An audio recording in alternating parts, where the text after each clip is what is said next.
Oh, yeah. Welcome back, everybody. Time to chime in on some Atlanta Hawks basketball talk. Hey, I hope you guys enjoy Atlanta Hawks just like me and Smitty do. You know, Smitty got his jersey on. I don't know if y'all see him, but it's on.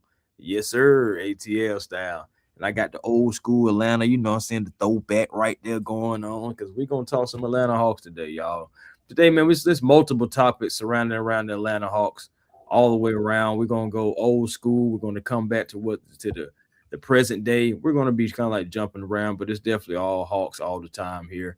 And sometimes, you gotta talk those Atlanta Hawks. We talk Falcons so much, and the Falcons they just went on break. They're gonna be on break for a while, so the Atlanta Hawks are really gonna be the talk of the town for the next few days. NBA draft is upon us coming up on Tuesday the 23rd and Wednesday the 24th for the second round.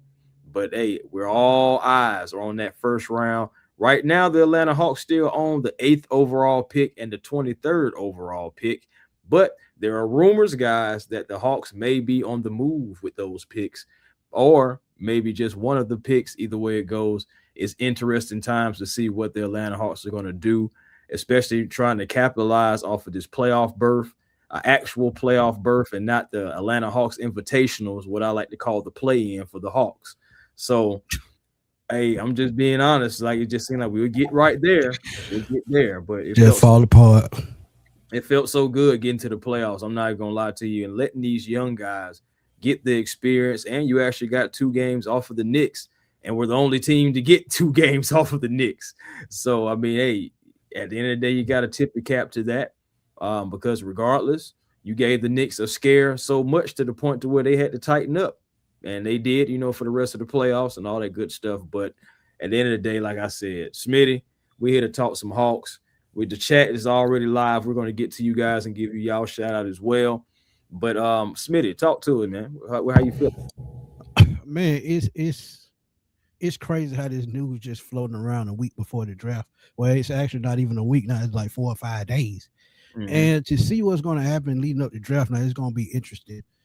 Because we talked on and off the air about what Unzi may do. We talked about Rathbone about what was he thought was going to happen. But staying put at number 8 is probably looks like the move. But again, we'll get into it in a second. But there's a trade that I've been eyeing. I even asked Bob about, and it's still just in my mind, just lodged. And I asked it as the show go on. But yeah, Jaylen Brown news. Trey Young, yeah, he's not a Hawk anymore, but he's still in the news. And we just got a couple of topics we just want to throw y'all away right quick. Yeah, man. Like I said, there's so many different things we really can go. We're gonna go different avenues and got a lot of questions, and y'all can definitely interact, man. Make sure no matter where you're watching this, Smitty's channel, my channel, make sure y'all, regardless, make sure y'all please like and subscribe and comment on each channel, Smitty Sports Machine and A1 Forever Sports, as it helps both of our channels get out there in that stingy algorithm.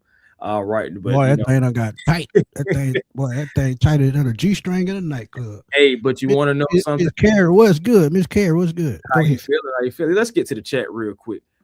Robert Blackman, how you feeling? How you feeling? Double M, how you feeling? Me's and me. Ron, what's happening, man? Y'all make sure y'all check out Ron, man. He be out there doing this thing as well. Man, it's like shout out to Ron. A lot of channels, man. I can't even just name one. Shoot, I ain't gonna Ron the man. Yeah, Ron be talking sports, man. Yeah, man. 1985, what's going on? Let's get it. What's happening, Sean? How you feeling? Sterling Woods, how you feeling? How you feeling? Welcome back. Ty Dollar, how you feel? We got our guy RJ ATL for life, aka Plug. Plug talk. Carrie, how you feeling? Miss Stephanie, how you been? Hopefully everything's well with you. Okay, but yeah, man. So Smitty, I know you said you got a question. I'm gonna let you go ahead and get it out because we're here to talk about Hawks all day long right now. So go ahead and the floor is yours, my brother. Now, with the trade rumors, Jaylen Brown is a name that just keep coming up. And let's get it right off top. We know it's gonna take a boatload to go get him. and it may cost us two of our key role players. And granted, we still got to go get a point guard. Um, but I just want to know y'all thoughts on top off the top. Does it really make sense to go get Jaylen Brown and give up those assets? And should we stay at the number 8 pick? Now, the first part of it, should we go get Jaylen Brown? Should we trade the assets? Second part to my question, I've been thinking about this. It's been heavy on my mind the last 2 weeks. With the number 8 pick, OKC has said they're open to trading all 3 of their first round picks. Should you trade back, get more assets, keep building this team through the draft like OKC did? Mm-hmm. Or should you make the power move, go get Jaylen Brown, lose that asset, and go for a win now team? Oh boy, that is so tough, especially because the Atlanta Hawks just made the playoffs. And one thing that the Atlanta Hawks cannot afford to do is what they did at the end of 2021, thinking that they've arrived, thinking that we're here. And they paid certain guys instead of just trying to improve the team. We ran it back. We you know what I'm saying? Well, ain't that what Jimmy Uso be doing? But anyway, we ran it back. Yep. We ran it back, and that was a dire mistake. That was terrible. I honestly, I'm gonna be honest. Back then, I wasn't podcasting then, but I still was definitely sure enough a Hawks fan. And I was like, we're running it back. I was like, ooh, boy, y'all got a lot of confidence, but I was with it. I ran with it. But you seen what happened. We ended up trying to go get DeJounte. And believe it or not, we're still paying the Spurs for that. It's about to come to an end. It's getting ready to come to an end next year. But still, that we're still haunted from that trade and just everything that we were staying pat. So, again, like I said, that's so tough because you do want to make the lineup better. You do want to make the team better and not just think, hey, these guys are just going to be able to do it without adding new pieces. But at the same time, that OKC, the way that they did it, the way, they even almost made it back again. They almost did it, with the same guys. The main thing that they went and got was Shea, but who knew that Shea was going to turn into that outside of Shea? So Shea turned into, the MVP, and they put pieces around him. It's just this year, I feel like the injury bug kind of hit them a little bit, especially with J-Dub and a couple other guys, they were missing here and there. So it's like, it's tough to win, man. It's tough to win in this league. So to answer your question, though, man, instead of going into the merry-go-round, I honestly want the Atlanta Hawks to actually be stingy. And what I mean by that is if it's going to cost you a lot, or if it seems like it's going to, rob you of your draft capital and gut your team, then don't, do a trade just to do a trade to make a big splash, and you got to try to figure it out because you don't gave up 2-3 guys and with 2-3 picks, and you only got like a guy like Jaylen Brown, who is, a superstar type player, MVP, playoff MVP caliber player, something we have not had here, okay? Something we just have not had here. I can't even put Dominique in that because Dominique has never been Finals MVP. He's never been Eastern Conference Finals MVP. So I can't even put. So I just got to say we've never had that unless you was around to see Bob Pettit. And let me put this scenario in your mind. We talk about young star players just needing that push. Dwayne Wade was one of the best shooting guards to ever play the game. Oh yeah, he had everything going right. But when Shaq and that 2006 Miami team, when they put that team together, they put the right veteran players around him.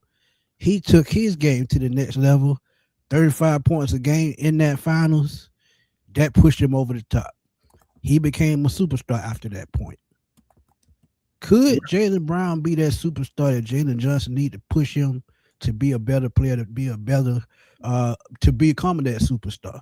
Because after Dwayne Wade won that title with Shaq, guess what? About 5 years later, this guy named LeBron say, hey, I want to try it next time. It's Bosh, Wade, LeBron. Could that be the push that we need in Jaylen Brown to possibly get another superstar next year, to have our own big three, even though big threes are not, forming like that anymore. But what if that is the key to unlocking this team, going to get a Jaylen Brown? But again, Uh, well, I the still thing like to about build through the draft because I'm telling you, if we stay at 8, go ahead, no, go ahead, go ahead. You said you got it. stay at 8. Where now? If we stay at 8, I could see that 13th pick. Mhm. I'm starting to hear Mikael Brown might fall down the board a little bit.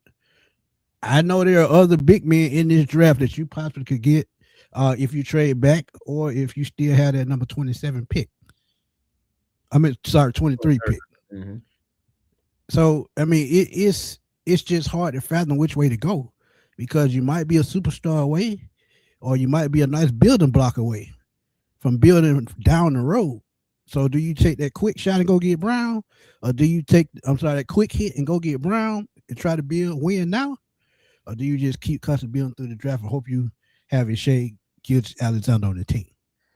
Well, Smitty, I'm not. Well, just to go back, back in that trade that happened was July 14th, 2004. And the Lakers received Lamar Odom, Karan Butler, Brian Grant, and future first round picks, you know what I'm saying, Right. for Shaquille O'Neal. But my thing is, the key thing that we got to remember is that was Shaquille O'Neal, a center, something that a player like Dwayne Wade needed. Jalen Johnson, I think he does need somebody like Jaylen Brown. But you know what Jalen Johnson and the Atlanta Hawks have desperately needed? A center, a big.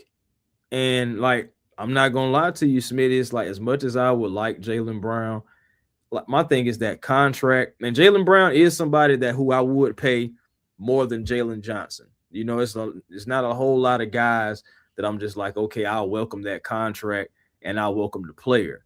Jaylen Brown would be one of those players. Definitely Ant-Man would be one of those players. And really, I hate that he's not free right now, or he's not, one to trade right now. But that's a guy that, but these are the type of players that you trade for. It's just Right. assets, brother. It's who you dealing with. It's not even the player.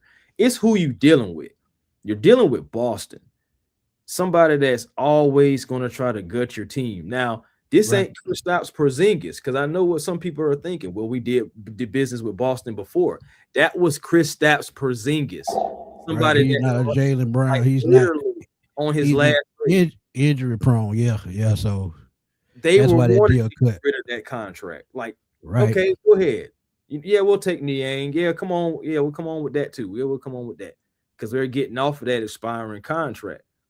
But this is a different caliber player. This is somebody that in 2-3 years is going to be like one of the highest paid, if not the highest paid player, projectedly, because he got 53 mil, then he goes to 57, then he goes to 61, and in the final year of the contract, 64. So you're taking on all that, and if Hawks are in a good place, they can absorb all that. But again, who you dealing with? We're talking about multiple firsts and a couple of players. So you're not going to be able to draft anybody, and you possibly going to lose a core piece or two. Now, I've been seeing like the Jonathan Kuminga. I actually want to keep Jonathan Kuminga. Me too. Yeah, he's still 23 years old. Another young star. No, is another one that you don't want to give away. So No, that's what I'm saying. and You people may rag on me about this, but I don't want to get rid of Dyson either. nope, So it's like, best defender in the league as a wingman. so it's like, okay, who you giving up? And you don't want to give up Double O because you're not getting a center of quality in return. So Honestly, I understand that Double O is undersized and we do need another big man, but it makes no sense to trade or send Double O in a trade if you're not getting a quality center back or a draft pick to go get another center. Some kind of way you're going to have to replace that, because Double O is all that we've had for the past few seasons.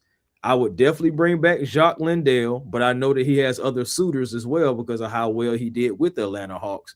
right. It's may be somebody that may want to pay him a little bit more than what we may offer him, but I definitely would go after Jacques Lindell. But the Hawks need big men, and Jaylen Brown is a tantalizing tool. But it's still no guarantee that we're going to the finals next year. And the Facts. thing about it is the draft capital that you may have to give up, you still got to get a center. What about Isaiah Hartenstein out there that the Thunder may not, what I'm saying, opt into that He's 20? not going back to OKC. He not because And his contract too much. and Smitty, I'm not saying pay him 28, but I'm just Oh saying, no, like, no, no, if no. they're not going to pay him the 28, at least try to I see get what where you going. they take. Yeah, I get where you going. Yeah. Now, you also got somebody that a homegrown guy in Walker Kessler. But right now, Walker is trying to get paid 35, 40 million. $40 million. Yeah, 40 million. And I'm sorry, I'm not That's paying way too Walker much. Kessler more than I'm paying Jaylen Johnson. I'm just not.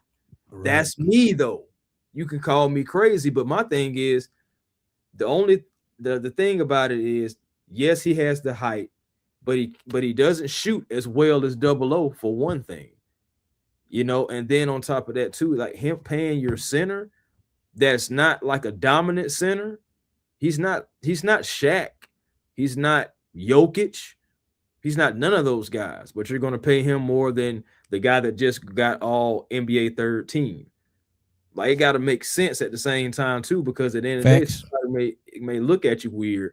Like, you offered him a contract that's more than me. Okay, well, after this season, if I make another all NBA team, we got to go back to the negotiation table. You just never know how this will go, right? Because at the end of the day, this all is a business, right? It just, I'm just putting it out there, so just giving you something to think about. I look at it this aspect. Now, I would love Jaylen Brown to come in, but you're right. The money, the assets. But I'm starting to just open up and, just be honest with myself about which way that should go. Shout out to my boy, Let's Get It GA. Go check him out on YouTube, man. He does gaming, and he will, put them hands on you on that Madden, NBA 2K, MLB The Show, WWE, anything you can name, he plays it. But he said, fellas, to this day, John Schulholz is the best GM in Atlanta sports history. I agree with that. He swung bid to acquire superstar players in the 90s. One of those guys I remember was Marquise Grissom coming over from the Expos. I remember that like it was yesterday. That put them over the top. He said Unzi had to have that same mindset, and I agree 100%. And this is where I'm finna go with this comment. Mm-hmm. I'm looking at this draft, and I'm starting to lean. This is why I had that question. I'm starting to lean toward trading with Oklahoma City, trading back, probably getting 2, maybe 3 of those first round picks for that 8th pick. I know you'll get 2 of them at least, maybe a second. And hey, who knows? Hey, they might do a sign trade for Hartenstein. You might not have to pay him that much. Mm-hmm. There's the center that you need to pair with Double O, and you still could get your point guard that you need in the draft and just keep building that way. Because yes, I would love another superstar, but do you really want to pay out all these contracts and then be stuck with 3rd, 4th tier players on your bench and your bench not be strong? Mm-hmm. It's always consequence to these big moves. So I'm leaning towards a trade. Yep. I would see what Oklahoma City want for those 2 first round picks. If they'll take the 8th pick for that, I'm for it. Go for it. Because like I said, you can do a sign trade with Hartenstein, or you can try to lure Walker Kessler here. See if he'll take around 35 to 37 million and go from there. The Jazz, really, because he's restricted. So right. So you're gonna have to be a 37 to 40 is where you're gonna have to be. Because I think they're at about 35 right now. So 37 to 40 is where you're gonna have to be with that. And like I agree, I would not pay that for him, but it's the market. Because think about it. If we have to go sign any other player, it's gonna be the market. Even with Hartenstein, it's gonna be the market. So a sign and trade would probably be more feasible in that aspect. But again, build through the draft and just keep going to get, what you need, a center, a point guard. And I had a crazy question. Subscriber asked me this the other day. I know De'Aaron Fox had a bad NBA Finals, but he's a veteran point guard. No.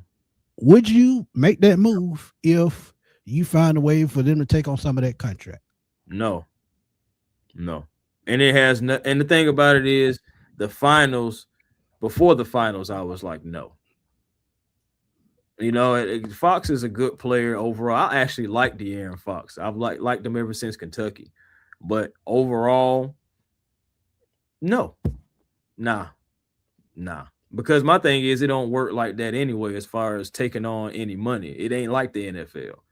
You trade for Right. that player, that's all your money, fam. All you. Yep. So Facts. absolutely not. Hold on, let me address fam real quick.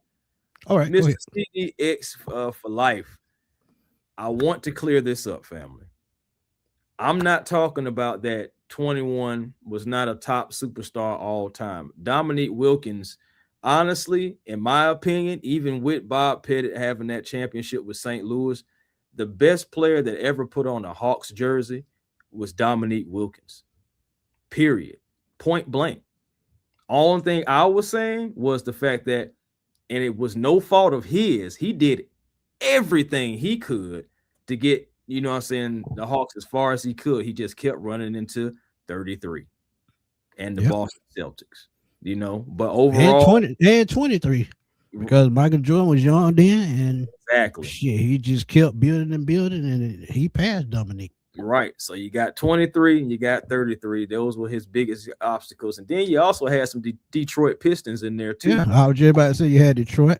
Oh. You still had the Lakers on the back end of what they were doing in the 80s. Right. Look, And again, so, all no fault of his. He did all that he could.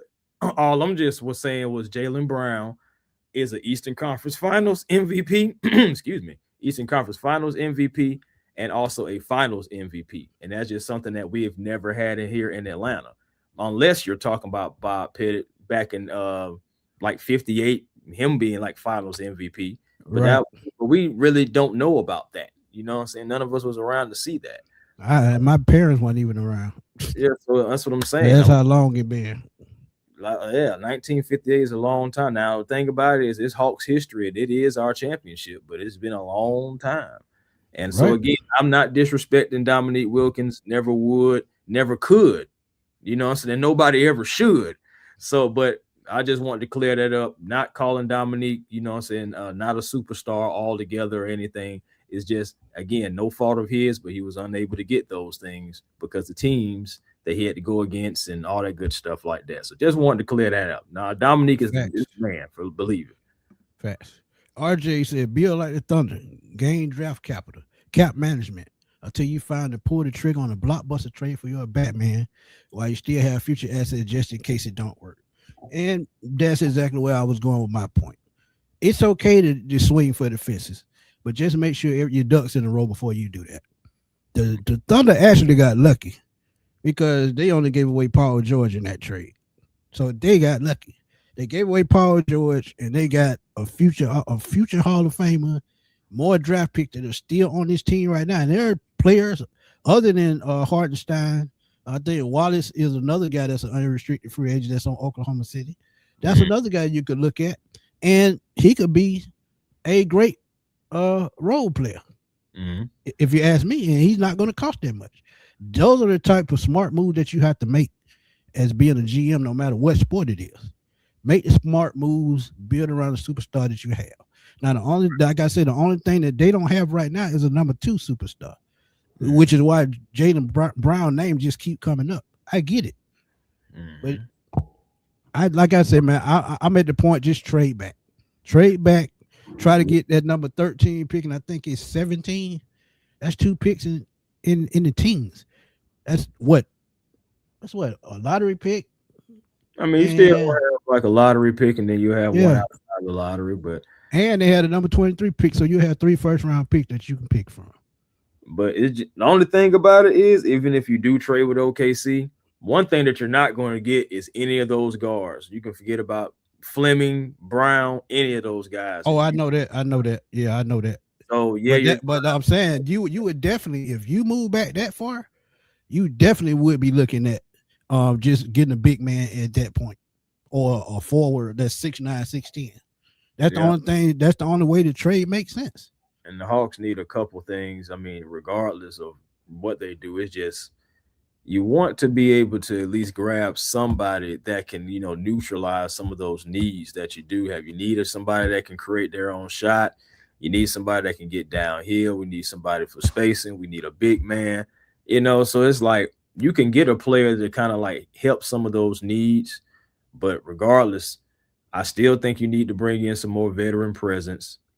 And I'm glad. And speaking of veterans, we're about to get into another subject as well because this, like I said, we're about to start rolling into just a few different things. But Jaylen Brown is a big topic that we should have been talking about. But ultimately, though, yeah, man, the Hawks need a few things. So it's not just like thinking that one or two moves is even going to fix everything because the continuity got to get there, the camaraderie, all that stuff as well. It's just building yourself into the right direction to continuously, consistently be a playoff team and give yourself an opportunity to the big dance and beyond. That's like the Right. main goal. Trading for Jaylen Brown, as much as I would love Jaylen Brown here, as long as it's working into the Hawks' favor somehow, some way, I'm all for it. Like keep like if Anzi was able to keep the number 8 pick and still get Jaylen Brown, I feel like a that's a steal. Still, And especially for who that you're operating against. Again, the Boston Celtics, Brad Stevens, somebody who was under the tutelage of Danny Ainge, and both of them jokers is when it comes to trying to make a deal with those guys, they're both stiffs. So yeah, again, we're because talking about what Walker. they look at your situation before they even think about making a trade. Say, hey, how can I scam them out of him? How Listen, can I? Yeah, how can I cheat them and it's like you can't out of knock more it, draft picks? you know. Yeah, And it's like you it's can't business. knock it, It's you know. business. It's been working in this business. They look at what you need. Yeah, man, y'all been needing a center for a minute. Man, a couple of seasons, you think about it, y'all would have had a center. Y'all probably would have went further. That's Danny Ainge talking. Then with Jaylen Brown, yeah, man, you need somebody next to that Jalen Johnson. That Jalen Johnson is something, but you still need a little something. I think you got it, Danny ain't like a shaded car mechanic until you need about 15 different parts when you only need two. man. Uh, I'm gonna tell you who exactly he reminded me of. Remember the dad from Matilda? You said the used car salesman. Yeah, man. I'm talking about rub that little glue around and slap that bumper right on. The next thing you know, you down. Oh, you up a creek. While he got draft picks boy, today, that shit you was up a funny. creek. That shit was funny. You just got to be careful, man. But my thing is, Anzi Saleh, I really believe in Anzi, and I think he's going to do the right by the Atlanta Hawks, even if that means staying pat. And if the long term goal is to stay pat and continue to try to get better that way through the draft, then that's just the path that we're going to take. But if you see a Yeah, big splash come up, then it just means that Anzi, changed his mind from not being one player away to let's go get this player and get this closer. So yeah. it's still learning your And, GM. and trust me, it's enticing because when you are one of the last team to beat the NBA champion after they went on that run, that seeps in your mind. Hey, we would have had Jaylen Brown then. Hey, and maybe we could have pushed them to the brink. But the thing about it, you still need more than him. But Tonio wants to know would Darius Acuff be there at 8, and would y'all like the Hawks to get him? Uh Honestly, I don't think he makes it past 5. And even with that number 5 pick, somebody's going to trade up to that spot to go get him because I think he's been on our radar since um probably since January or February, somewhere in there. He's been there. He's that dude. So yeah, and bad as we need a point guard, oh yeah, I would love him, but he's gonna be gone. Now I will say this: if they decide to trade up out of that number 8 spot, Mm. that's probably going to be their target. It's going to be Darius Acuff or Ade Mara, one or the other. It's going to be the next point guard or the next center, two of the key positions that we need. So I think it probably would be him or Mara. What you think? I'm not even gonna lie to you. Darius A Cup is probably like the last guy out of all those prospects that I would actually want, me personally. He's now one thing about Darius A Cup, that guy can go get a bucket. My Oh goodness. yeah, And I know he's working on the defense and everything, but I'm looking at it like this. Like Mikael Brown, I think he maybe, what I'm saying, a guy that in 2 or 3 years, we may be looking like, man, that was the Stephon Castle of this draft or whatever, for lack of a better term. right. But Mikael Brown, man, I've been on Mikael Brown, honestly, ever since the season ended. When I was looking at guys, Mikael Brown stuck out to me, and I was like, man, he already fits what the Hawks want to do. He can get out in transition. He can score at every level. It's just it needs a little polishing. Just like every guy, every kid that's coming out of college game needs polishing. Yeah, But you got him. I think Kingston Fleming is a very interesting prospect as well for the Atlanta Hawks. Somebody that's a 3-level scorer. He can go after it. He's never seen a mid-range shot that he doesn't like. And one thing about it, that's a forgotten art in the NBA anyway, the mid-range game. Now, Agreed. I mean, just in basketball, period. If you're not making a layup or a dunk, what I'm saying, you got everybody shooting threes no matter what the height is. So the mid-range game, that's somewhere that he attacks, and I think that can be a good thing as well. Now, of course, that's going to be another season or two to where you kind of like see the full potential. All these guys are young, and the potential is there, but you got to still make sure that he can find out with the spacing. And then you have Keaton Wagler, somebody who I think is the best catch and shoot guy out of all of them. Yeah, And the Atlanta Hawks love the spacing, and so he can fit right into that. And like he can get downhill a little bit, maybe not as the most. You know who he reminds me of? Old school. He reminds me a lot of Allen Houston. Played for the Knicks and the Pistons. He reminds me a lot of Allen Houston. That's a guy who could catch and shoot the lights out. Yeah. And again, like I said, one thing about it, a lot of these guys, they have different intangibles. But I mean, Acuff, I honestly thought that the Clippers were going to take him, but I've been hearing Mikael Brown. But I still think that the Clippers may still get Acuff, and he actually impressed those guys too, even more so than anybody as well. So he still may end up getting there. Yeah, I like Kingston. I like Brown. But again, the Hawks have been rumored to still be interested in Mara, which they should be. That's a guy that you can 7'3". Bro, like I'm just saying intangibles that you just can't teach. That height you can't teach. To be able to move, he got range. Be able to move like that. And let's just be honest, in another season or two, when he really be able to come into his game and get more experience, Wemby is going to be a terror. You're going to have somebody to be able to match up against that, because if you're meeting that in the finals, you have to have somebody that can at least attack and go after that as well. So it's like, man, Mara is going to be an interesting prospect. Now, of course, there are some things that he needs to do as far as a big man too, to polish up on his game. Think he needs a little bit more physicality, but I think that'll come because he does seem to have a mean streak in him as well. I think just a tad bit. I've seen a few things, but still, man, even though regardless, I want a center so bad, but I'm trying not to let the fact that that we need a center like outweigh this talent that's really in front of Mara. And I'm talking about all these guards and stuff like that. So it's so interesting. Just like the Jaylen Brown thing, you have this 8th overall pick. And honestly, we wasn't even expecting to be here. If you've seen Anzi Soleil's face at that NBA draft lottery, that did not look like a guy that was excited about the 8th overall pick. Right. So I'm pretty sure they were scouting for somewhere in the top 4. And then when that just went out the window, now we got to recalibrate. Now we got to go look and see who could be there. So now, that's where we're at with it, but we still have opportunity to get a good player. Honestly, I just think, man, these guys need to go get one of the guards, man. I really do want Mara, but one of those guards right there, they can be a piece that can really allow you to move on from somebody else in a season or two to go get something else. Sometimes you got to think the long term, but that's exactly why I'm more so in a podcast role instead of a general manager role, because sometimes, you can let your feelings get into it, and that's not a business for that. So again, man, bro, I think, they're just going to take the BPA, the best player available, talk to the Clippers and about the 5th pick, trade the first 2. They could do that. They could do that. I can see that.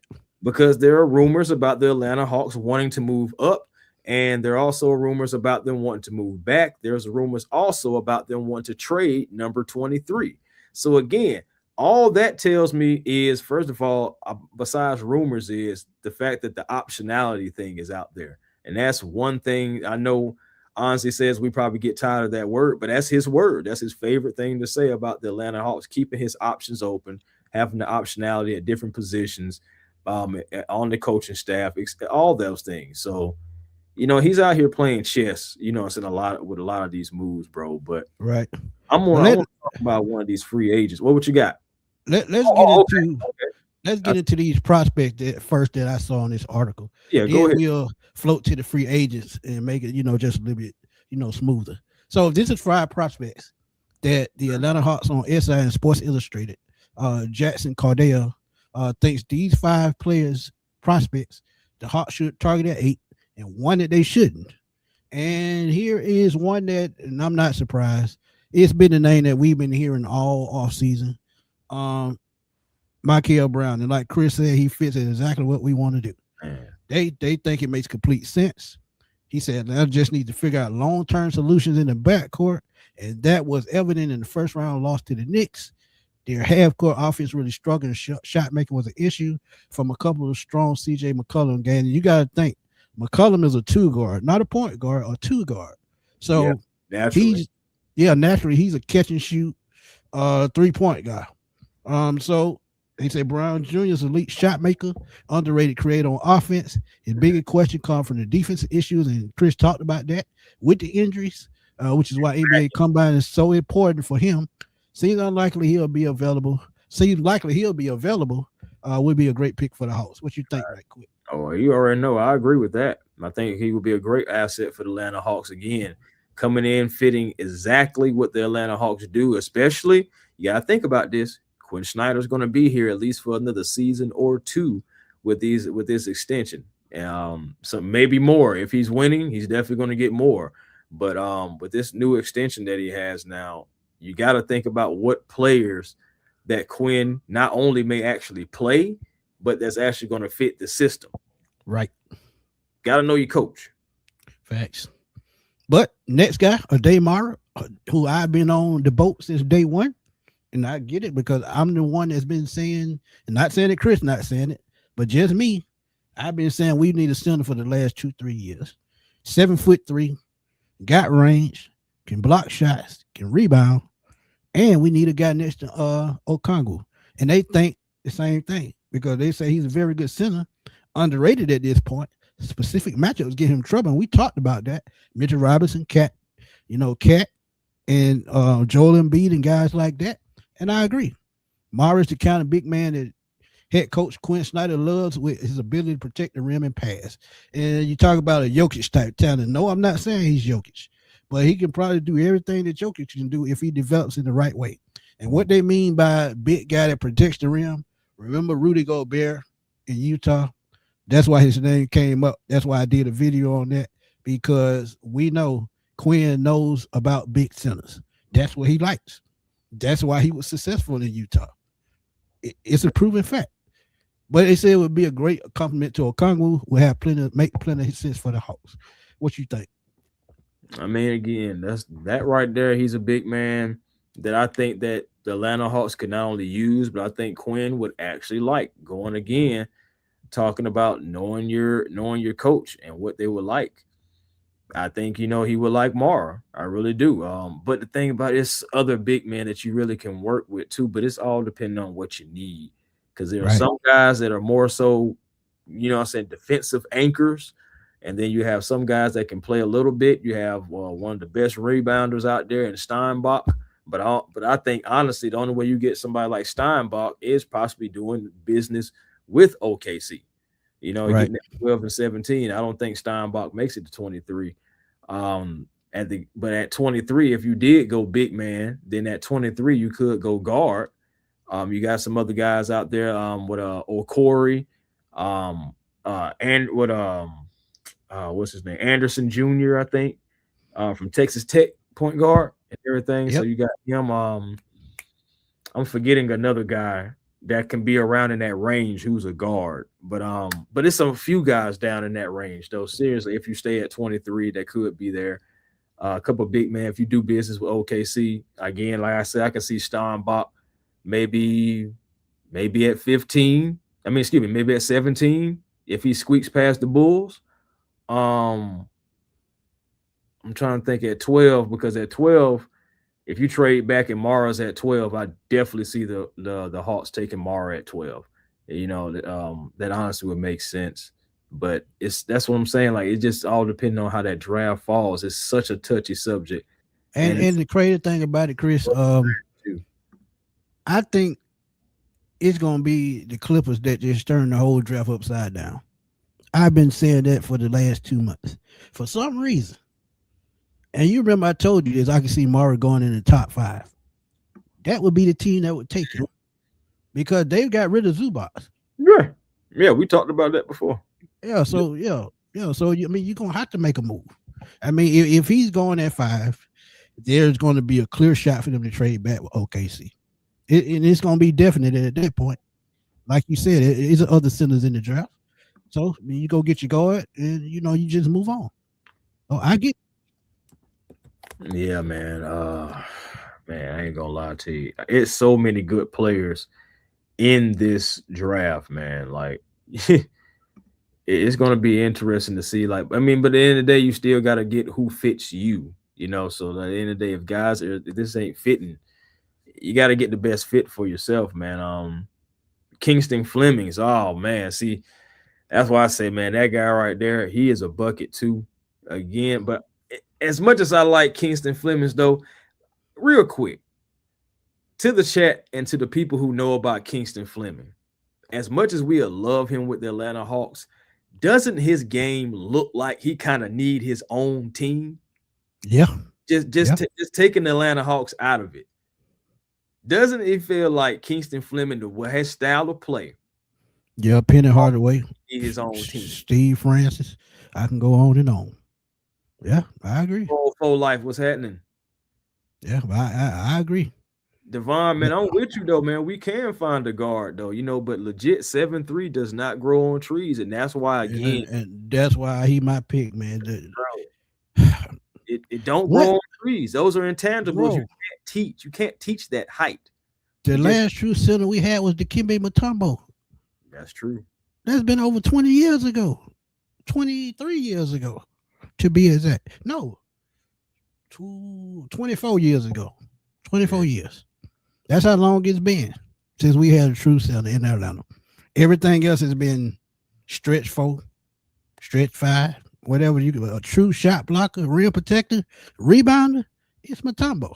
Hold on, start this one real quick. But let's get it. He said, what do you think Zach fit into all of this in y'all's opinion? And that's an excellent question, because honestly, don't nobody know where Zach fits, because I still don't feel like Quinn know how to use him. And I'm gonna stick to that. Even because think about it. He fits the European game that we switched over to, that we've known to become. When you look at his French stats and his French highlights and his games, he can bring the ball up the floor. He can create his own shot, and he can rebound. But they have him as a catch and shoot, and that's just not going to work with him. That's just not his game. That's not his game. Mm-hmm. Yeah, I mean, I don't like how the year has gone for Zach.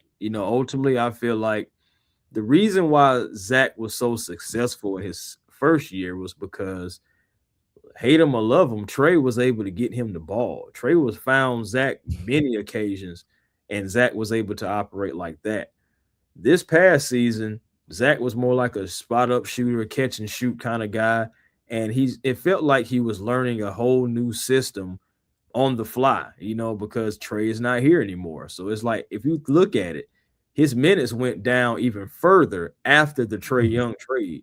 Even when Trey was hurt and everything like that, it started to seem like, okay, he's not getting a lot of time. He's not getting a lot of minutes. Overall, man, I think that Zach is a young guy, a young wing player that we still don't need to give up on just yet, because and the thing about it is, Zach also was frustrated with the coaching staff. I talked about it on Hawks Digest and his comments, and like how he felt like it was going one way and then it was going another way. And I just felt like that's the organization. They had a plan, they had to pivot, right. And then that's what kind of happened, so after they had to pivot, things changed. But he has the confidence and feels like he deserves to be on the floor. And he's going to go play Euro ball again, and watch. It's going to be a completely different Zach over there. Just watch Euro League, for Zach, and watch the whole style of play for him be completely different. Yeah. It's going to be completely different, because I'm telling y'all, and I'm gonna agree with Chris. If you look at Zach and what he did over there in French ball in the French league, he reminds you a lot of Luka Doncic. He can pass, he can shoot, and he can rebound. He's just an all-around player, but they don't use him in that manner. So what do? You scour the market. If you can't get what you want, you keep him. But if somebody gives you a decent package, you got to think about making that move, especially when it comes to getting what you need for this team. And that's the only way I can look at it. Because think about it. When he drafted number one, has he panned out as a number one pick? No. So you're probably not going to get adequate, compensation for him. So, I mean, hey, I'm keeping it real with y'all. It's crazy. 25 years. Yeah, 25 years. That's right. Knew it was up there. Yeah, man, it's crazy, man. And yeah, we were one of the talk of the town from Bleacher Report ever since when the Knicks they got their championship, so they just had to make the list of all the teams that are waiting on a championship. And not only are the Atlanta Hawks on there, the Atlanta Falcons were on that list as well. Yeah. So, yeah, Al Horford did play out of position. Absolutely. He was a power forward. All day long. But now this is an interesting one. This is a guy whose name over the past, I think, about 2 weeks has been climbing more as far as popularity.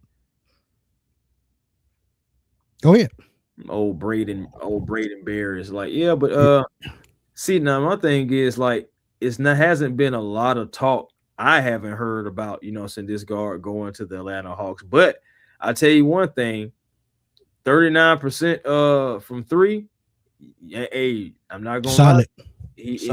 And one thing about it is the scouts say they feel like Bears is the most NBA ready player, like that can come in and give you production off the bench immediately out of all the guards. I mean, well, yeah, out of all the guards, this guy is in at least the top three out of a lot of different conversations because I've heard the Flemings, I've heard, the A cuffs and everything. Again, A cuff is a freaking bucket. A cuff, honestly, right now, if you just talk about going in the gym, A cuff is he would probably be the guy if you're just saying just go in there and play 21. He probably is going to win out of all those guys because that's just how much of a bucket that guy is. But right, people are wondering if it's going to translate, and honestly, people call him the worst defender out of all these guys too.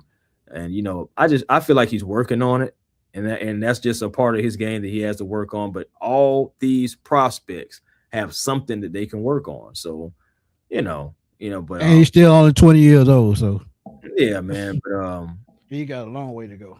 6'4", 6'4". Yeah, he gonna be a walking bucket. Mm-hmm. And like I said, if you go out and get a point guard, this is a guy that can be a six man until he's ready to take over that number 2 spot. Because let's keep it real. If Dyson Daniels' game don't involve offensively, he's gonna go right back to being a 6 man. Let's keep it real. So you get a guard in this draft that can come in, give you 15 to 20 points as a rookie, or 15 points as a rookie, and gradually grows, could become your starting number 2. Yeah, I mean, it makes a lot of sense. And like they say, he's 39% shooter from 3, on nearly 5 attempts a game. Now that's pretty good. That's pretty. He did this while sharing the backcourt with Jaden Bradley and Cole Pete. So look, so people was in his way at the same time, which right. He could be even better.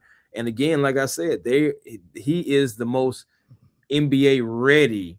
You know what I'm saying? But again, I still say that Brown may turn into the best prospect overall if he stays healthy and if all his intangibles develop in about 2-3 years. You can be like, God dang, that Mikal Brown really turned into something. But that's can be the same thing for A-Cuff. That can be the same thing. Well, A-Cuff, he get into the right system. Sacramento, I don't think is the right system. By the way, just one because I've seen him supposed to be going to Sacramento or Sacramento like him at 7.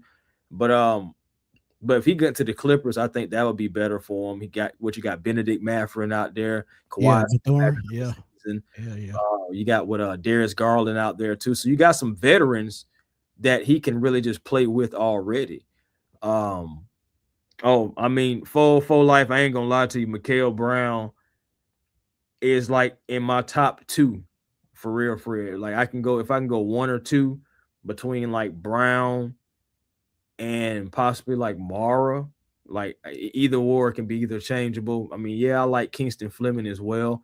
I still feel like the way that he plays, he needs his own team. I don't know if he's necessarily would come in immediately and buy in like a CJ McCollum did, but CJ is a veteran who understands the game of basketball and understand the role that he need to be playing.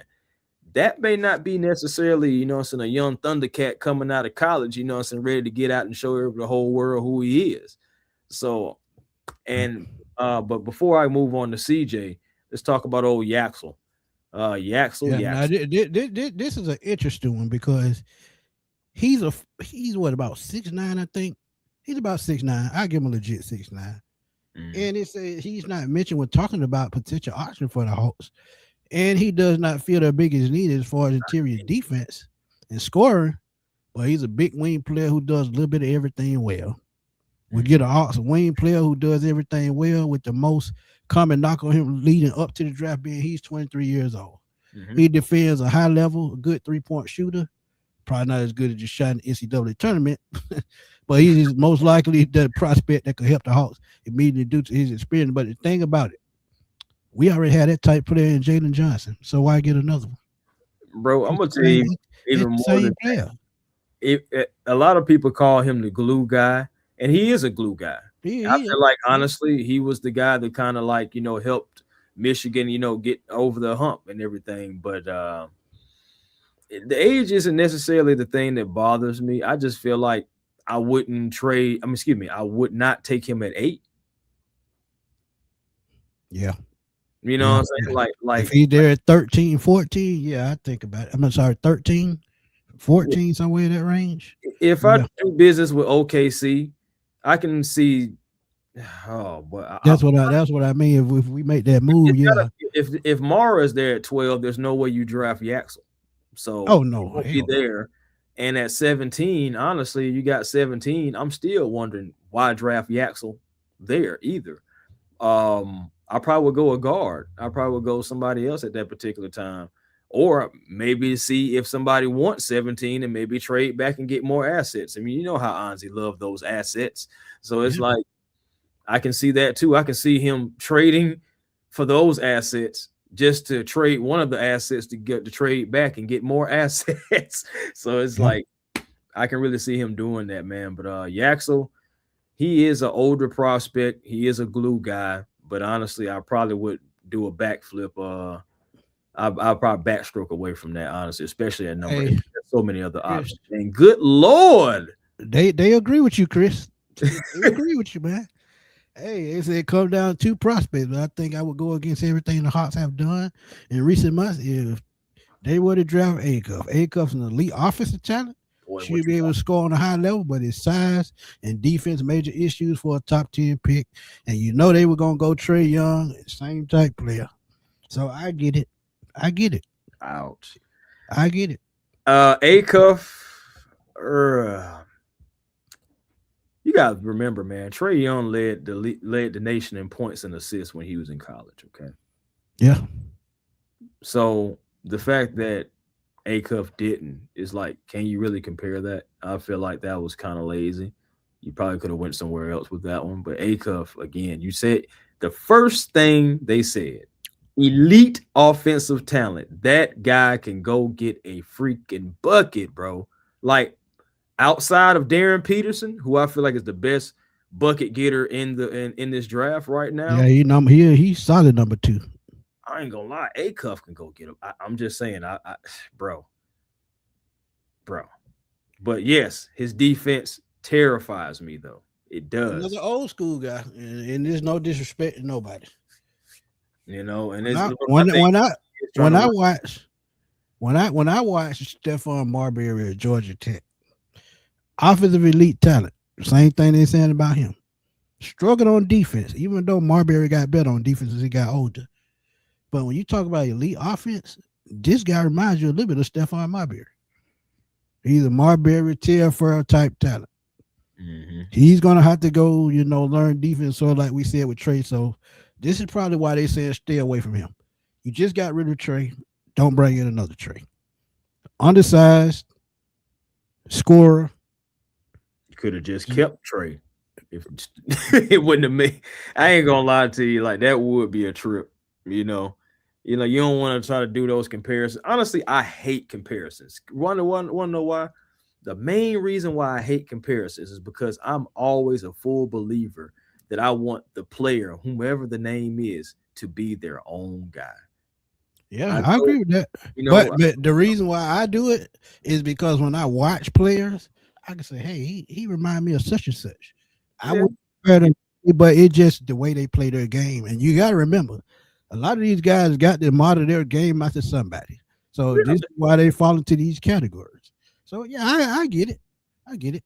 But because yeah, just like the whole thing with Jordan and Kobe, yeah, go like ahead. and I was gonna say, just like with the whole thing with Jordan and Kobe, they still were two totally different players because Kobe took Jordan moves and added his own flavor to it. All on spin to it. Yep. Way tougher shots in the mid-range game than Jordan did. Jordan made the game easy for him, and he just was more athletic than everybody. But Kobe would make. I feel like Kobe was a guy who made tougher shots, and that may have Right. been by his own design because he had Jordan moves, and he just even if you had good defense and your hand was right there, Kobe still pulling and still to knock it down. So just overall though, yeah, man, that's gonna be interesting. Though. That's an interesting article there, and they said that the Hawks shouldn't take a cuff because you're pretty much essentially just getting an offensive weapon, somebody that's not going to play defense. And the Hawks need a guard that's going to be able to play some defense. I think Brown can do that. I think Burrs can do that. If you get Keaton Wagler, I think he can fit the Hawk system too. But I just don't see Wagler falling to 8. I just don't see that. No, You know, yeah, I think he top five of bus. He yeah, top five of bus. so, man. Even if he was to go to 6 to Brooklyn, I could still see that too. But either way it goes, though, man, the Hawks have an opportunity to get a good player overall. You just have to get him to buy in and get to exactly what he want to do. And before we get to old Ice Tray, man, I want to know a question, Smitty, and this is for the Mhm. chat as well. The CJ McCullough, the veteran presence, I the knew you were guy finna go there. couple I of know games you. with I Jalen knew you was Brunson and finna the go there. blender on defense. So glad that they attacked him with the pick and roll. But the thing about it is, doing all that made Mike Brown had to wake up and be like, "Hey, I know how to coach too. Let me go ahead and see how I can work around that." And the one thing we can't work around is not having a center. But are you guys paying CJ McCollum $20 million per season? He 34, 35, right? You feel to be 35. 20 mil. The only reason why I say yes Uh-huh. is because his veteran leadership and it showed in the worst times in the playoffs and the second half of the season. He was the one that carried the team outside of Jalen Johnson. So if it's just a 2-year deal, I say yeah, you go for it because of what he means off the bench and what he means because of veteran leadership in the locker room and on the court. And that's something that is just priceless, to be honest. And they don't really have a set point guard, so he's going to be two guard, point guard, leading the locker room. So yeah, you got to pay for all that. So you just paying for a teacher basically. So, yeah, you got to do it. Okay, correct says yes as well. Okay, Devon said let CJ walk it out, and sign Kessler.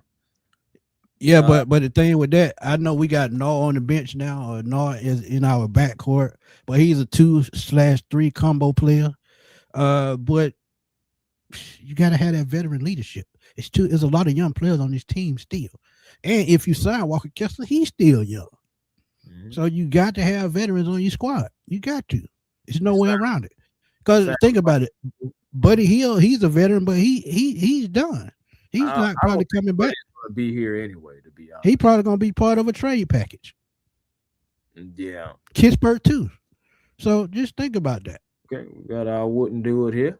Let's see what else. I mean, what option do you have? Off the bench. I mean, as far like my thing is, yeah, he can still go get a bucket, and he is an older guy, but there are other veterans. It's just they're not as old as CJ. They haven't seen all that CJ has seen. Is it my point exactly? But there are still other guys out there. Okay. Would I want to pay CJ that amount of money? No, I wouldn't necessarily. I don't want to pay it, but I'm just saying what he brings and what he brings to the table, you got to. You got to pay for that. That's all I'm saying. And the whole thing, it goes back to being is that player coach, Exactly. and Devon, you got to up that by 40 million. It's gonna be 4 years, 160 million. yeah, man. Uh, Go ahead. oh, bro, but just with that whole CJ factor, that just reminds me of what we had to do with Kirk Cousins, and I did not try my best not Oh to boy, bring. you had to bring that damn name up again. I'm just saying, bro, that's what you doing. I mean, now I know 20 million ain't 100 guaranteed and 180 million. I know it's all that, but regardless, you're still paying somebody that's 35 plus money that he probably is not going to get anywhere else. Yeah, possible. I mean, unless he went back to like Portland or something like that, or I mean, who? I mean, my thing is like when you're trying to build a winner and you got 20 million wrapped up into a guy that's not even going to be probably in your starting unit. I mean, if you pay him to 20 mil, he got to be in your starting unit, But I just feel like we should Yeah. do some due diligence and look around and just try to see what can possibly fit. There are some younger guys that you possibly can like maybe throw that you maybe want to throw 20 million at, or 15 of it or something like that. It's just Well, I can see Waters out of OKC. I said that earlier, Savannah. Yeah, I seen that earlier. I said that yeah. earlier. Yeah, you want to get younger, that's the way to go. And he's got championship experience. So Mhm. yeah, I I think they're mean gonna it, want to try to keep him, but wait, hey, at the end of the day, you got you to said try that to about see Havenstein too, but I think he gone. that Yeah, hard so paycheck is just I think maybe a little bit too high, but it just I don't know, bro. That's just tough for me. That's just a tough. he's actually at 30 million right now is what they're trying to offer him. He wants more than that. He wants 37 to 40 million. He wants about close to 40 million. Oh, you talking about Kessler? Kessler, yeah. Oh, okay, because I definitely was about to slap fire out of somebody if that was CJ McCullough. Oh, he said they offered 27 million. Yeah, So I did see that. yeah, but he wants 35. He wants 35 at the least. He wants to get paid. I'd And he offer got him. it. But see, the ball not in his corner because he's coming off an injury. So Yeah. I mean, yeah, you got to think about that. Oh man, for you a trip. Trey ain't coming back. I And don't. we finna tell you why right here. I'm glad you brought that up. This is why Trey not coming back because when you know what time it is, you know what time it is. What time is That it? happened. A lot of people don't even know, and I don't even know how much I really want to go into it. Like I fuck it. We Yeah, that was a trade that I knew was going to happen if I didn't come out the gates playing well, and I got hurt. My teammate fell into me, and I knew in the summertime, even the summertime before when we got the schedule, I'm like, I know like this tough beginning part of the season is very tough. Like if we don't come out really good, me and Porzingis, if we don't come out good, they're gonna trade us and they're gonna rebuild. You know what I'm saying? And so I kind of knew after I got hurt my MCL, I was like, this isn't. I mean, you can feel the energy around the building. Like in me, it's like I've been in there 7.5 years. Now this is my 8th year, and it's like it ain't really felt like this. You know what I'm saying? So I kind of knew it was coming, and my agent and my GM, they were at the time, they were already talking. And so I just wanted to leave a certain way. I didn't want to leave and make it public and make it seem like I hated Atlanta because I never will hate Atlanta. Atlanta's will forever be my second home. And so I just wanted to leave the right way. And so that wasn't surprising. What was surprising was whenever it got out that the Wizards may be a team with me, right? And it got released, you know what I'm saying? And that got out. And so then I wanted to put out that I wanted us to put out that I wanted to go there. You know what I'm saying? Not like they just shipped me to Washington because that wasn't going to be the case. Travis Slinkers. You know what I'm saying? And so that was more of the shocking part. But the two trades, the first one was more shocking because the second one, I mean, we worked together to get me to where I want to go. This last trade that Yeah. Yeah, So man. I mean, there you have it. And the crazy part is, if he was man enough to say, "Hey, I want to go here because I feel like, this is my best spot. And like I said, he knew where he was going because the GM in Washington used to be our GM. So he knows that he's going to get treated right. He knows that Travis Slick is going to put the right pieces around him. So, and he's already started doing that. But go ahead. Yeah, well, I know he's like in like a top advisory role and stuff like that, but he pulled that string. Yeah, he pulled that string. He's like, I'm going to go get my point guard again. And that's exactly what they did. But I feel like the writing was on the wall. I'm a Trey Young fan for sure. All the things that he did in Atlanta at his size compared to other guys who should be doing it and couldn't do it. I just feel like, it's a lot of disrespect on Trey and what he's done for the game overall. I'm not even talking about his personality. I can care less about any of that. I'm talking about just strictly basketball. And, Right. Trey Young, he did a lot of good things in Atlanta, but he's no longer here. And the writing was on the wall, honestly. Coming into the season, no extension. And even though we talked to Hawks personnel and everything that was around there, and they were confident that something could get done for your franchise player, it just time kept going on. And then the MCL thing happened. You're definitely not going to offer him an extension then. And then the Hawks, they start winning more games. Then he comes back. And Trey was balling. When he first came back, I think he had a 38-point game. I think a 40-point game. I saw it. You remember me telling you 2 years ago?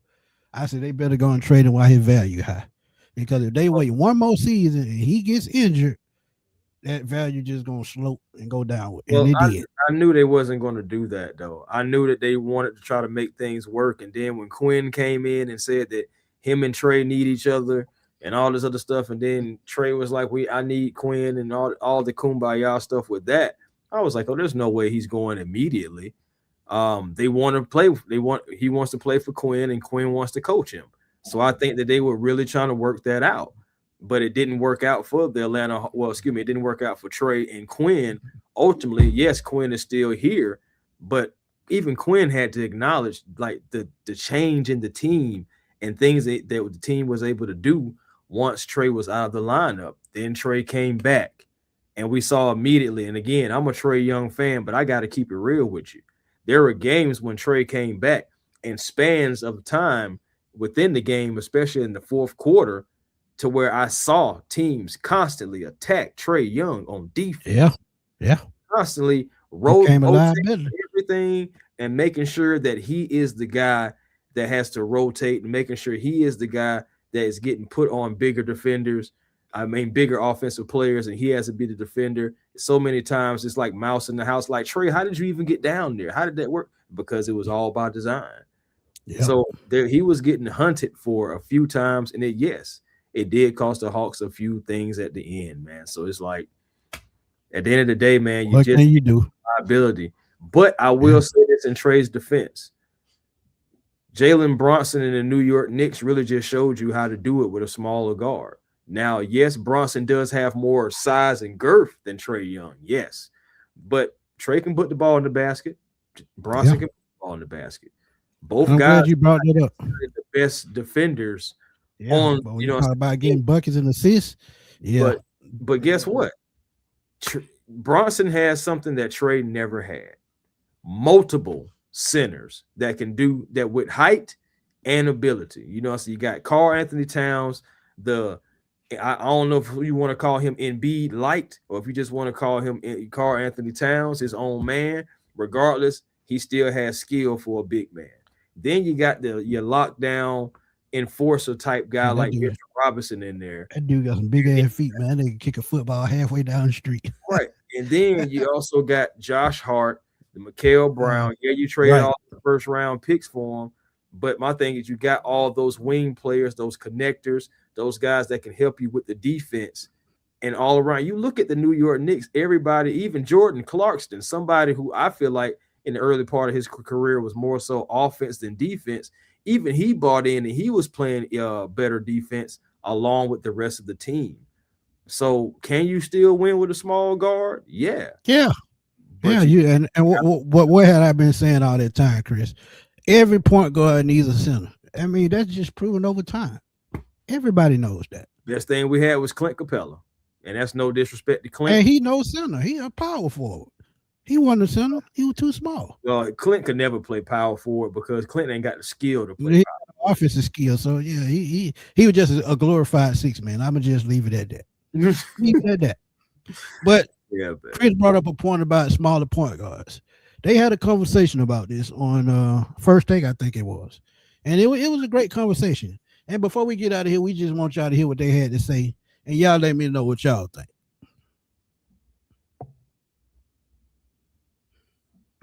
Team, Marcus. Lead a championship team is bold, I would say. If he goes back to Washington, I don't think they have a chance of him being the lead guy. I think that if he was on a team that had some guys, maybe he was the second or third option, I think they probably will have a better chance. But as a leader of the team and a guy that they're putting the winning on, the being the captain, being like a Jaylen Brunson-esque type of player, I don't see that. But I definitely see if he had great pieces around. You know, they kind of dibble and dab with him going to San Antonio when he was in Atlanta. They was talking about pairing him with Wemby. I think if that was the case, we might be having a different conversation. Absolutely. With the Washington Wizards Absolutely. and the way they're going to be constructed, with whatever draft pick they choose, the camaraderie won't be there. You're still going to have a really young team. He's going to be the older player. If Anthony Davis stay, he won't. But that Wizard team, I don't think he can get them to the championship. Now, if we dial back and there was a swap between him and Fox, I think it's a possibility just because of the system. You have another great player beside you that's now, you know, been there, been to the top of the mountain and seeing what it was and seeing what he needs to get back with those young pieces. I think they have a chance if that was the situation.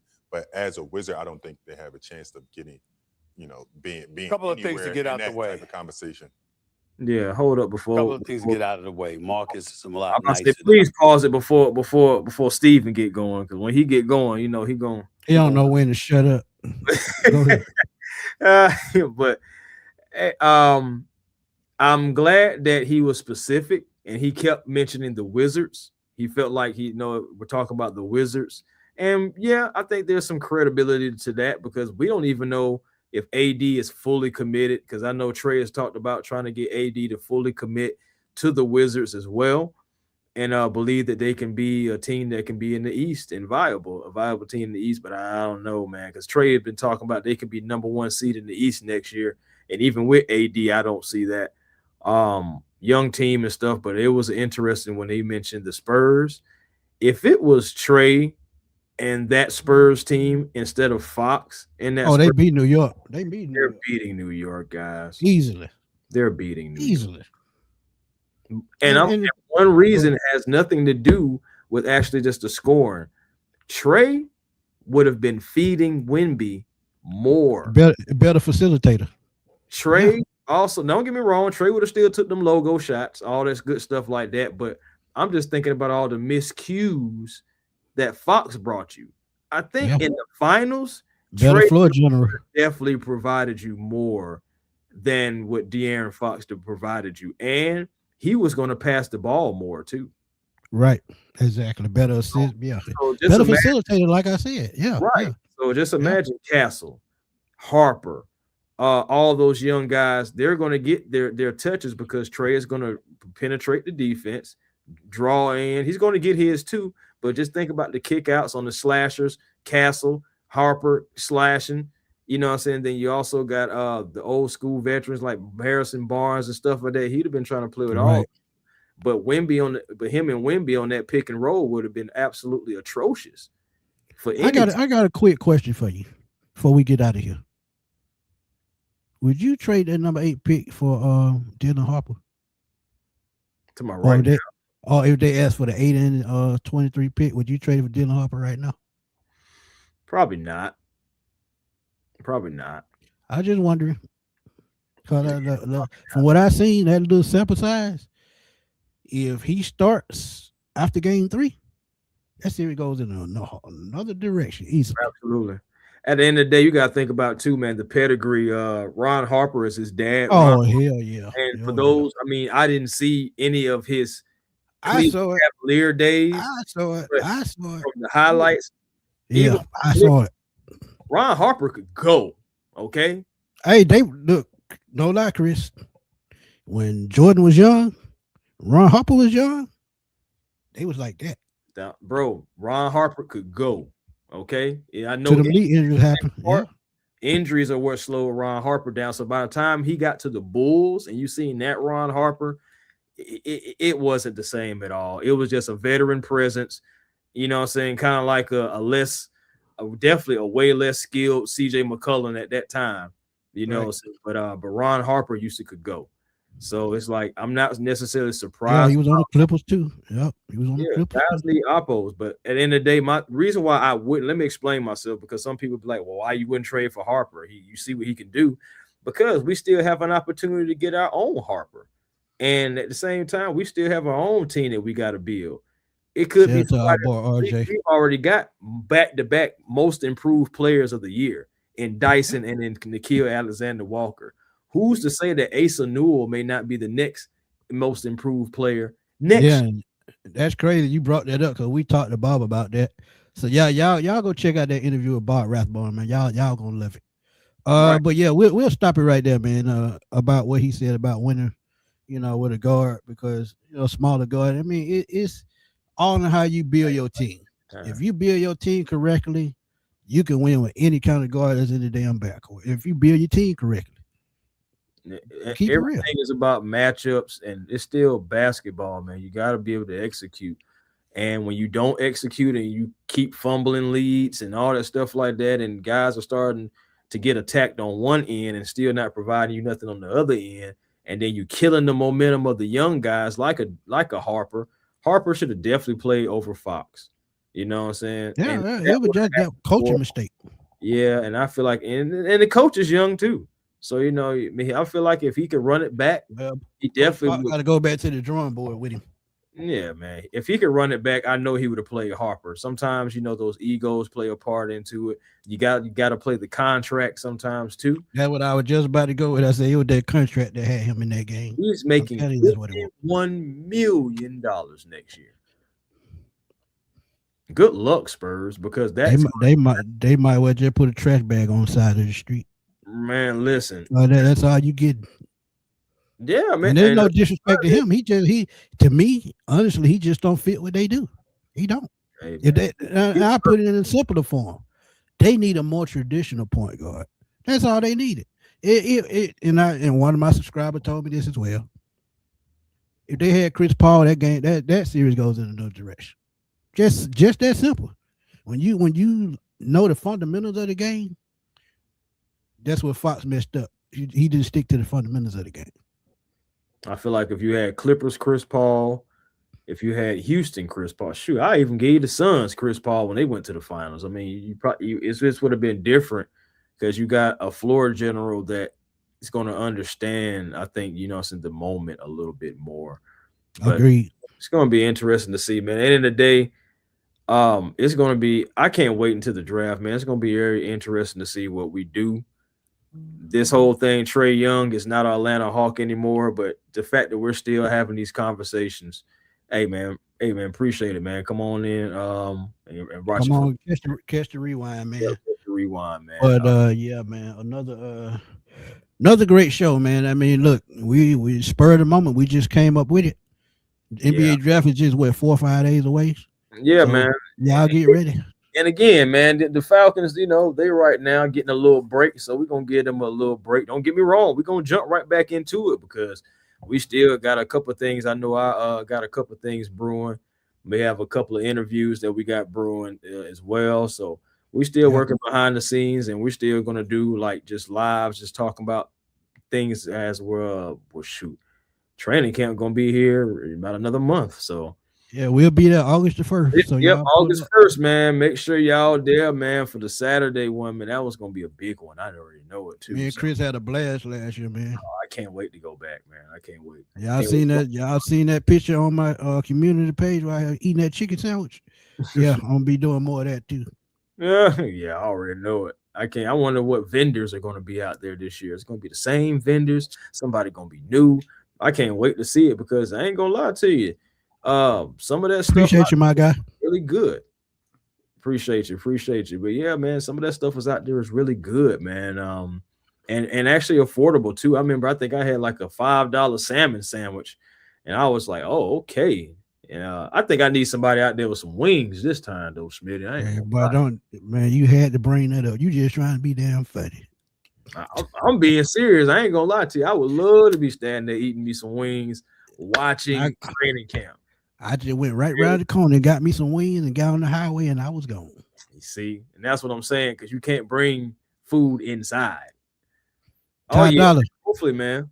Can't wait to see you, my guy. Just stop us, man. You see us, just stop us. Yeah, just stop us, man. We don't care.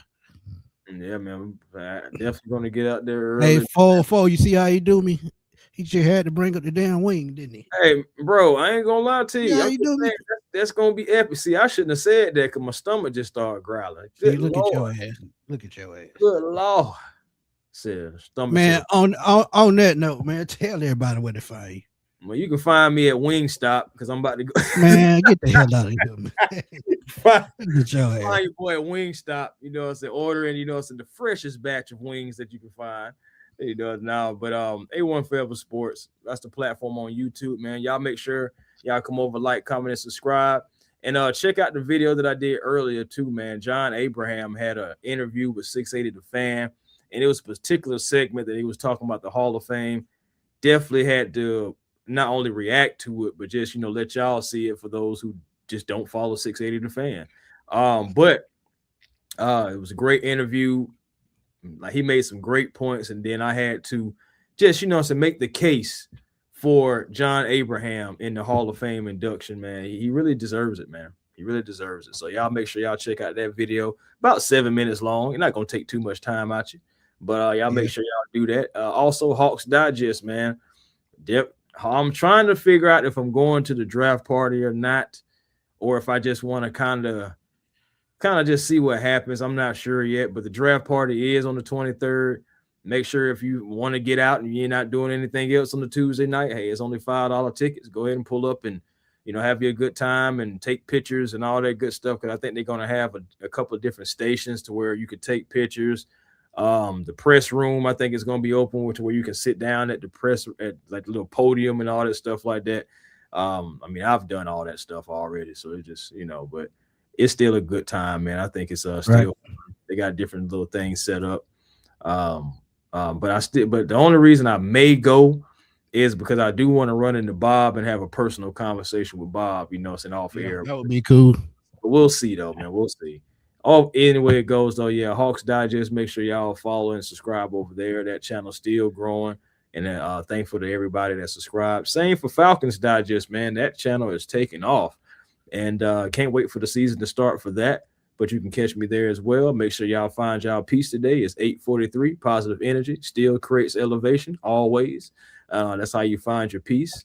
And make sure you be generational, because there's always time to be. If you're looking for me, you can find me on X, A1 Forever. Twitter, also, what is it?